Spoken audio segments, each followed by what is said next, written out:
এখান থেকে সব ঠাকুরগুলো যাচ্ছে, এটা হচ্ছে কুমারটুলি, কলকাতা কুমারটুলি। এখানে সব ঠাকুরগুলো এক এক করে বেরোচ্ছে।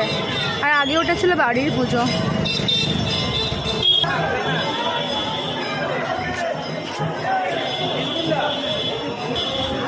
মা চলছে বাপের বাড়ি সমস্ত বাচ্চাদেরকে নিয়ে, সন্তানদেরকে নিয়ে।